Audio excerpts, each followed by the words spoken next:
नमस्कार दोस्तों, पिछले कुछ हफ्तों में महाकुंभ ने करोड़ों लोगों को अपनी ओर आकर्षित किया। इसे दुनिया की लार्जेस्ट ह्यूमन गैदरिंग कंसिडर किया जाता है। सरकारी डेटा की माने तो 50 करोड़ से ज्यादा देशवासी यहां पर आए। करोड़ों लोग जिन्होंने गंगा में पवित्र स्नान करके अपनी अटूट आस्था को प्रकट किया। लेकिन क्या यहां सरकार ने सबकी आस्था के साथ धोखा किया है? मुझे नहीं लगता ये बताने की जरूरत है कि गंगा नदी की किस हद तक पूजा करी जाती है हिंदू धर्म में। गंगोत्री, ऋषिकेश, हरिद्वार, बनारस, कितनी ही हिंदू पिलग्रिमेज साइट्स इस नदी के किनारे बसी हैं। और इलाहाबाद, जिसे प्रयागराज का नाम दिया गया है, जहां गंगा और यमुना नदी का संगम होता है, वहीं 12 साल बाद महाकुंभ मेला ऑर्गेनाइज कराया गया। जिस गंगा में लोगों ने स्नान किया उसे करोड़ों हिंदू अपनी मां मानते हैं, प्यार से गंगा मैया कहते हैं। लेकिन इसी गंगा मैया के पानी को कितना प्रदूषित रखा है सरकार ने, और किस हद तक गई है सरकार इस सच को छिपाने के लिए, इस सच को दबाने के लिए, ये जानकर आप भी दंग रह जाएंगे। ये सुनने के बाद शायद आप भी कहेंगे कि ये सही मायनों में करोड़ों लोगों की आस्था के साथ खिलवाड़ है। गंगा नदी का पानी संगम में पीने लायक तो छोड़िए, डुबकी लगाने लायक भी सेफ नहीं है। और ये बात मैं नहीं कह रहा, कोई ऑपोजिशन पार्टी नहीं कह रही, और ना ही कोई फॉरेन फंडेड एनजीओ कह रहा है। ऐसा कहना है सरकार के ही सेंट्रल पोल्यूशन कंट्रोल बोर्ड का, शॉर्ट में कहा जाए CPCB। ये एक एजेंसी है जो सरकार की ministry of environment and forest के अंडर आती है। किसी पानी को पीना या पानी के अंदर जाना कितना सेफ है, इसे मेजर करने के लिए 2-3 तरीके होते हैं। एक तरीका है BOD, full form biological oxygen demand. ये एक नंबर है जो बताता है कि एरोबिक माइक्रो ऑर्गेनिजम्स को किसी भी पानी में मौजूद ऑर्गेनिक मैटर को तोड़ने के लिए कितनी ऑक्सीजन चाहिए। अगर पानी के BOD लेवल्स बहुत ज्यादा है तो इसका मतलब इस पानी के अंदर ऑर्गेनिक मटेरियल जैसे कि सीवेज, कचरा, food waste, decaying plant matter ये बहुत ज्यादा है। इन ऑर्गेनिक सब्सटेंसेस को ब्रेक डाउन करने के लिए ऑक्सीजन की जरूरत होती है, और अगर ये ज्यादा होंगे तो ऑक्सीजन की कंजम्पशन भी ज्यादा होगी और पानी में खुद ऑक्सीजन की कमी होगी। सीधे तौर पर कहा जाए तो जितनी ज्यादा कम BOD वैल्यू है उतना ही ज्यादा साफ पानी है। पीने के पानी में आइडियली BOD 0 मिलीग्राम्स पर लीटर होना चाहिए, लेकिन CPCB का कहना है कि अगर ये 1 मिलीग्राम पर लीटर से कम होगा तो भी पानी पीने लायक है, चलता है। नहाने के लिए BOD 3 मिलीग्राम पर लीटर से कम होना चाहिए। लेकिन CPCB का डेटा बताता है कि 13 जनवरी 2025 को जब महाकुंभ शुरू हुआ तब संगम पर BOD लेवल 3.94 मिलीग्राम पर लीटर था। ऑलरेडी ज्यादा था ये 3 से। 16 जनवरी को संगम में BOD 5.09 मिलीग्राम्स पर लीटर था, यानी लिमिट से लगभग 2 गुना। 24 जनवरी को ये 4.08 मिलीग्राम्स पर लीटर और 19 5.29 मिलीग्राम्स पर लीटर। इसी तरह CPCB ने नेशनल ग्रीन ट्रिब्यूनल को दी गई अपनी रिपोर्ट में बताया कि महाकुंभ की सभी मॉनिटर्ड लोकेशंस पर फीकल कॉलीफॉर्म बैक्टीरिया भी मैक्सिमम लिमिट से ज्यादा था। ये दूसरा तरीका है पानी में गंदगी मेजर करने का। फीकल कॉलीफॉर्म एक तरह के बैक्टीरिया का टाइप है जो इंसानों और जानवरों की फीसीज में पाए जाते हैं। फीसीज का मतलब मल या शौच। जब लोग लैट्रिन करते हैं तो उसमें फीकल कॉलीफॉर्म बैक्टीरिया की बहुत ज्यादा हाई मात्रा मौजूद होती है, इसलिए एक अच्छा इंडिकेटर है वाटर क्वालिटी टेस्ट करने के लिए। 2004 में मिनिस्ट्री ऑफ अर्बन डेवलपमेंट द्वारा बनाई गई एक कमेटी ने कहा कि फीकल कॉलीफॉर्म का डिजायरेबल लेवल है 500 MPN पर 100 ml और मैक्सिमम लेवल है 2500 MPN पर 100 ml। MPN का मतलब है यहाँ पर मोस्ट प्रोबेबल नंबर। ये एक मेजर करने का तरीका है। MPN पर 100 ml की यहाँ यूनिट्स। तो नहाने लायक पानी के लिए किसी भी हालत में 2500 से ज्यादा फीकल कॉलीफॉर्म कंटेंट नहीं होना चाहिए। वर्ल्ड हेल्थ ऑर्गेनाइजेशन के स्टैंडर्ड्स और भी स्ट्रिक्ट हैं। उनका कहना है कि अगर पानी पीने लायक हो तो उसमें 0 MPN पर 100 ml का फीकल कॉलीफॉर्म होना चाहिए। आइडियली बिल्कुल भी नहीं होना चाहिए ये बैक्टीरिया पानी में,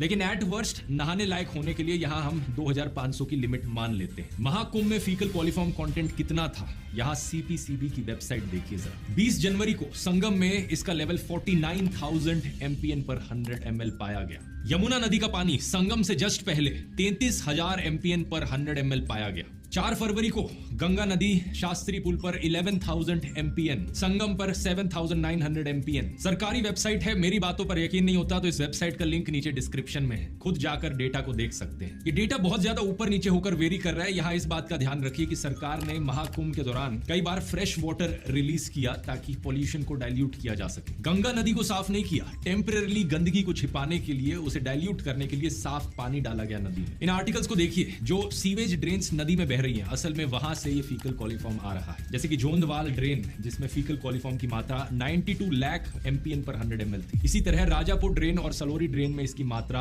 34 लाख MPN से ज्यादा थी। CPCB ने सीधे तौर पर कहा कि जितनी भी जगहों पर मॉनिटरिंग हुई उन सभी जगहों पर नदी का पानी नहाने लायक नहीं था। अब यहाँ पर एक और सरकारी बॉडी की इन्वॉल्वमेंट है, NGT यानी कि नेशनल ग्रीन ट्रिब्यूनल, जो पार्लियामेंट के एक्ट से बनी हुई एक बॉडी है जिसको इन्वायरमेंटल डिस्प्यूट से रिलेटेड मामले सुनने और सॉल्व करने की पावर है। NGT ने उत्तर प्रदेश के पोल्यूशन कंट्रोल बोर्ड से पूछा कि क्या ये पानी सेफ है, तो उसने जवाब दिया कि एक पुल को छोड़कर बाकी सब जगह पर गंगा और यमुना का पानी नहाने लायक है। जब एनजीटी ने इसका सबूत मांगा तो रिपोर्ट के तौर पर पुराने वाटर सैंपल्स की रिपोर्ट पकड़ा दी गई उन्हें। ये सैंपल्स महाकुंभ शुरू होने से पहले 12 जनवरी के थे। यूपी पोल्यूशन कंट्रोल बोर्ड की 250 पेज की रिपोर्ट में कहीं भी फीकल कोलिफॉर्म पर कोई जानकारी नहीं थी। 20 फरवरी को एनजीटी ने इस बात पर यूपी पोल्यूशन कंट्रोल बोर्ड को फटकार भी लगाई और पूछा कि अगर ये नया डेटा ही नहीं है तो हमारा टाइम क्यों वेस्ट कर रहे हैं, इतना बड़ा डॉक्यूमेंट फिर क्यों फाइल की। इस बात पर यूपी पोल्यूशन कंट्रोल बोर्ड ने कहा कि हमारे पास रीसेंट वाटर सैंपल्स भी हैं और जल्द ही इन पर बेस्ड रिपोर्ट भी देंगे। लेकिन सवाल यहाँ पर ये उठता है, पहले क्यों नहीं दी रिपोर्ट? किस आधार पर इन्होंने कहा कि गंगा का पानी नहाने लायक है? यूपी के पोल्यूशन कंट्रोल बोर्ड पर दोस्तों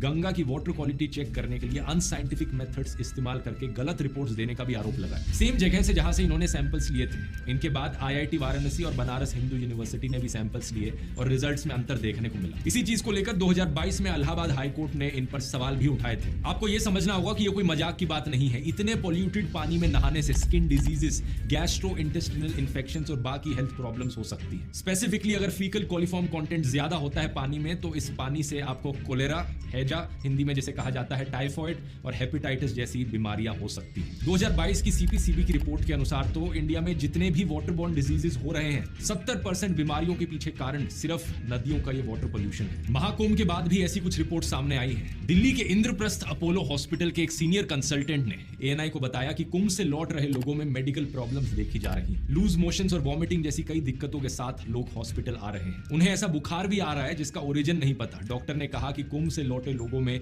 सांस से रिलेटेड दिक्कतें भी देखने को मिल रही हैं। अब ये सब सुनकर कुछ लोगों का रिएक्शन होता है कि लेकिन हम भी तो गए थे कुंभ में, हमने भी डुबकी लगाई, हमने पानी पिया, हमें तो कुछ हुआ नहीं, हम तो हेल्दी और फिट हैं। ये वही बात हो गई कि भाई मेरे दादा नाना तो रोज सिगरेट पिया करते थे लेकिन वो तो 100 साल की उम्र तक जिए, इसका मतलब सिगरेट पीना हानिकारक नहीं है। जो फैक्ट्स हैं उन्हें आइसोलेटेड केसेस के आधार पर गलत साबित नहीं किया जा सकता। ये सरकार के लिए बहुत शर्म वाली बात है कि उन्होंने करोड़ों लोगों को यहाँ पर बेवकूफ बनाया, लोगों के साथ झूठ कहा कि ये पानी पीने लायक है, पानी नहाने लायक है। 2014 में बड़े भावुक होकर नरेंद्र मोदी ने कहा था कि गंगा मैया ने मुझे बुलाया है। न मुझे किसी ने भेजा है न मैं यहाँ आया हूँ, मुझे तो माँ गंगा ने बुलाया है। 10 साल हो गए सरकार को नमामि गंगे प्रोजेक्ट लॉन्च किए हुए।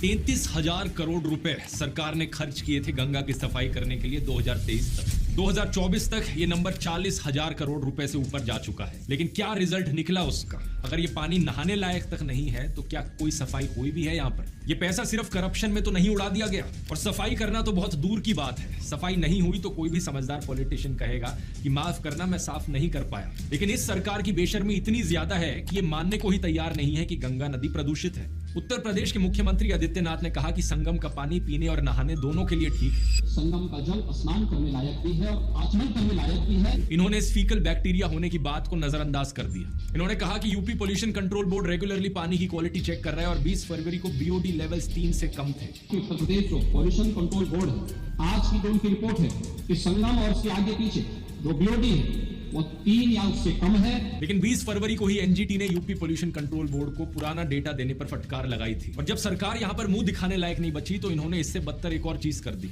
एक प्रेस रिलीज जारी करते हैं ये, जिसमें कहते हैं कि साइंटिस्ट डॉक्टर अजय सोनकर की एक रिपोर्ट आई है और इस रिपोर्ट के अनुसार संगम समेत 5 घाटों के पानी का टेस्ट करके एक रिसर्च की गई है जिसमें सामने आया है कि सारे पानी में कोई बैक्टीरियल ग्रोथ नहीं है। इस रिपोर्ट में कहा गया कि गंगा के पानी की सेल्फ प्यूरिफाइंग प्रॉपर्टीज है। गंगा में 1100 प्रकार के बैक्टीरियोफेजेस होते हैं जो नेचुरली पानी को साफ करते रहते हैं। बैक्टीरियोफेजेस असल में नेचुरल वायरसेस होते हैं जो हार्मफुल बैक्टीरिया को खत्म करते हैं। ये बात सच है। 2021 के द हिंदू में छपे इस आर्टिकल को देखिए। इसके हिसाब से एक रिसर्च की गई थी, assessment of water quality and sediment to understand special properties of river Ganga. और इस रिसर्च में गंगा के पानी में 1100 तरह के बैक्टीरियोफेज होने की बात की गई। ये बात भी कुछ हद तक सच है कि गंगा के पानी में सेल्फ क्लीनिंग प्रॉपर्टीज है, जैसे कि 2020 की ये रिसर्च बताती है। लेकिन इसी के साथ ये रिसर्च ये भी कहती है कि पोल्यूशन लोड इतना ज्यादा बढ़ चुका है कि अब गंगा की सेल्फ क्लीनिंग प्रॉपर्टीज प्रदूषण के सामने काम नहीं कर पा रहे। वो सफिशिएंट नहीं है पोल्यूशन लोड को संभालने के लिए। अजय सोनकर की सो कॉल्ड रिसर्च के बारे में इस चीज का क्या कहना है? कुछ नहीं कहा जा सकता क्योंकि ये रिसर्च आपको कहीं मिलेगी नहीं। जितनी भी न्यूज रिपोर्ट्स इसके बारे में पब्लिश हुई हैं उनमें से किसी में भी नहीं लिखा कि ये रिसर्च कहाँ पब्लिश हुई है, इसके आंकड़े क्या है। ना ही किसी जर्नल में अजय सोनकर की सो कॉल्ड रिसर्च का मेंशन दिखता है। 2023 में आईआईटी दिल्ली के रिसर्चर्स ने journal of environmental chemical engineering में एक पेपर पब्लिश किया था जिसके लिए इन्होंने गोमुख से लेकर अलग अलग जगहों से गंगा के पानी के 16 सैंपल्स लिए और इन्होंने पाया कि इस पानी में बीमारी फैलने वाले काफी बैक्टीरिया हैं। अगर बैक्टीरियोफेजेस बड़े नंबर्स में प्रेजेंट भी हैं तो भी वो हार्मफुल माइक्रोब्स को पूरी तरह खत्म नहीं कर पा रहे हैं। जाहिर सी बात है, यहाँ पर सवाल उठता है, सरकार की यहाँ पर बेइज्जती हो रही थी, तो क्या सरकार ने सिर्फ अपनी इज्जत बचाने के लिए ये अजय सोनकार वाली सो कॉल्ड रिसर्च को मीडिया में परोस दिया? क्या ये सिर्फ लोगों को गुमराह करने का एक और तरीका है? क्रोनोलॉजी देखिए यहाँ पर। एनजीटी की फटकार लगते ही तुरंत बाद 20 फरवरी को अजय सोनकर ने ये रिसर्च के बारे में बताया, लेकिन उन्होंने ये नहीं बताया कि ये कहाँ छपी है। 21 फरवरी को अगले ही दिन यूपी गवर्नमेंट ने इस रिसर्च की एक प्रेस रिलीज भी बना दी और 22 फरवरी को बीजेपी आईटी सेल के हेड अमित मालविया ने इसे कोट करके ट्वीट भी कर दिया। 2 दिन के अंदर अंदर ये so called research WhatsApp university पर हर जगह फैला दी गई। असलियत में एक साइंटिफिक रिसर्च को पब्लिश होने में 3 से 6 महीने का समय लगता है, क्योंकि उसे पीयर रिव्यू किया जाता है, यानी कि कोई और साइंटिस्ट एक साइंटिस्ट के काम को चेक करता है देखने के लिए कि कहीं कोई गलती तो नहीं हुई। अजीब बात तो यह है कि सरकार खुद की एजेंसीज के दिए हुए डेटा को मना करके किसी साइंटिस्ट की अनजान रिसर्च को मीडिया में परोस रही है। और सवाल तो यहाँ पर यह भी उठता है कि अगर अपने आप ही बैक्टीरियोफेजिस से गंगा का पानी साफ हो जाता है तो मोदी सरकार ने यहाँ पर 40,000 करोड़ रुपए नमामि गंगे पर क्यों खर्च किए? सच बात तो यह है कि सरकार पूरी तरीके से अपने काम में असफल रही है और अपनी नाकामी छिपाने के बहाने ढूंढ रही है। जनवरी 2023 में सीपीसीबी के डेटा में सामने आया था कि गंगा में 70% जगहों पर फीकल कोलिफॉर्म का लेवल मैक्सिमम लिमिट से ज्यादा था। फैक्ट्री से निकलने वाली सीवेज और गंदे नाले गंगा में बह रहे हैं। गंगा को साफ करने की डेडलाइन बार बार बदलती रही है। पहले 2020 तक कहा था गंगा साफ करेंगे, नहीं हुई। फिर कहा 2022 तक, नहीं हुई। अब टारगेट रखा है 2026 तक, और मेरी मान लो, लिख कर ले लो, 2026 तक भी गंगा साफ नहीं होने वाली है। क्योंकि किसी भी प्रॉब्लम को सॉल्व करने के लिए पहले मानना जरूरी है कि यहाँ पर एक प्रॉब्लम एग्जिस्ट करती है। ये सरकार मानने को ही तैयार नहीं है कि प्रॉब्लम है। 40 से 50 करोड़ के बीच में लोगों को वहाँ पर स्नान कराया जा रहा है। कहा जा रहा है कि हमने बहुत सारी व्यवस्था कर दी, पूरे विश्व में डंका पीटा जा रहा है, लेकिन जो मूल आवश्यकता थी लोगों को स्नान के लिए शुद्ध गंगा यमुना की धारा का जल, वो व्यवस्था तो नहीं हो पाई। बस ऊपर से दिखावे किए जाते हैं लोगों को बेवकूफ बनाने के लिए। बहुत से लोगों को अभी भी लगता है कि नरेंद्र मोदी चीफ मिनिस्टर थे गुजरात के, उन्होंने साबरमती रिवर को साफ कर दी। ये साबरमती रिवर फ्रंट की इमेजेस दिखाई जाती हैं, ये देखो कितना साफ सुथरा है, ये देखो कुछ किलोमीटर तक कंक्रीट लगाकर सजावट कर दी। इसका मतलब ये नहीं कि नदी साफ हो गई है। 2023 का ये न्यूज आर्टिकल देख लो। साबरमती नदी आज के दिन तक देश की सेकंड मोस्ट पोल्यूटेड रिवर है। इसमें बीओडी लेवल 345 मिलीग्राम पर लीटर तक देखा गया है। नदियां साफ करनी है तो फैक्ट्रियों से आने वाले पोल्यूशन को रोकना होता है, लेकिन वो तो रोकना नहीं है क्योंकि कंपनियां चंदा देती हैं। जीडी अग्रवाल जो आईआईटी कानपुर के प्रोफेसर रहे थे और जो बाद में संन्यास लेकर स्वामी ज्ञान स्वरूप सानंद बन गए, उन्होंने अपनी पूरी जिंदगी गंगा नदी के लिए लगा दी। ये उन्हीं के प्रयास की वजह से था कि गंगा को नेशनल रिवर का दर्जा मिला। 2018 में 86 इयर्स की एज पर उन्होंने गंगा को बचाने के लिए 111 दिन का अनशन किया। प्रधानमंत्री नरेंद्र मोदी को बार बार चिट्ठी लिखी कि प्लीज मेरी बात सुन लो, गंगा को हमें बचाना है, लेकिन सरकार की तरफ से कोई जवाब नहीं आया। खुद को मां गंगा के बेटे कहने वाले नरेंद्र मोदी के मुंह पर ताला लगा रहा और आखिर में जाकर 111 दिन के बाद जब उनकी मौत हो गई तब जाकर वो ट्वीट करते हैं। इस तरीके से असली साधु संतों को ट्रीट किया जाता है इनके द्वारा। और फ्रॉड्स की बात करी जाए तो फ्रॉड को तो भाई आओ स्टेज पर गले मिलो उनसे। कभी आसाराम बापू जैसे बलात्कारियों से स्टेज पर मिलके उनके साथ खड़े होते थे, तो आज धीरेन्द्र शास्त्री जैसे ढोंगियों के साथ स्टेज पर खड़े होके उन्हें अपना छोटा भाई कहते हैं। मेरे छोटे भाई धीरेन्द्र शास्त्री जी, जितने नमूनों के साथ फोटो खिंचवानी है खिंचवा लो, लेकिन असली साधुओं के लिए कोई रिस्पेक्ट नहीं है। धर्म के नाम पर नफरत फैलानी हो तो बुला लेना इन्हें, लाइन में सबसे आगे खड़े हुए मिलेंगे। कुछ 2-3 बॉलीवुड प्रोपेगेंडा फिल्मों का प्रचार करना हो वो भी कर दिया जाएगा, लेकिन जहां पर करोड़ों हिंदुओं की आस्था का सवाल है, जहां पर गंगा माँ का सवाल है, वहां पर आपकी आस्था के साथ धोखा किया जाएगा। बोलो गंगा माता की देश में सभी लोग जितनी जल्दी इस चीज को समझ जाएं उतना ही देश के लिए बेहतर है। और अगर आपको गंगा में स्नान करना है तो ऋषिकेश में जाकर कीजिए। सिर्फ उसी पॉइंट तक गंगा का पानी नहाने लायक है, पीने लायक है। ये चीज आप सरकार की खुद की वेबसाइट पर देख सकते हैं। हरिद्वार से लेकर कानपुर तक फिर भी ठीक ठाक हालत है, लेकिन कानपुर के बाद तो सही में पोल्यूशन हद से ज्यादा बढ़ जाता है। इस वीडियो को शेयर कीजिए ताकि ज्यादा से ज्यादा लोगों तक सच्चाई पहुंचे, नहीं तो ज्यादा साल इंतजार किया तो कुछ सालों बाद ये पोल्यूशन बोर्ड वालों का भी मुंह बंद करवा देंगे। अभी के लिए इतना ही। ये वीडियो पसंद आया तो ये वाला वीडियो भी जरूर देखना यहाँ क्लिक करके। कुछ और ऐसे हार्ड फैक्ट्स बताए हैं जो ये लोग नहीं चाहते आप तक पहुंचे। बहुत बहुत धन्यवाद।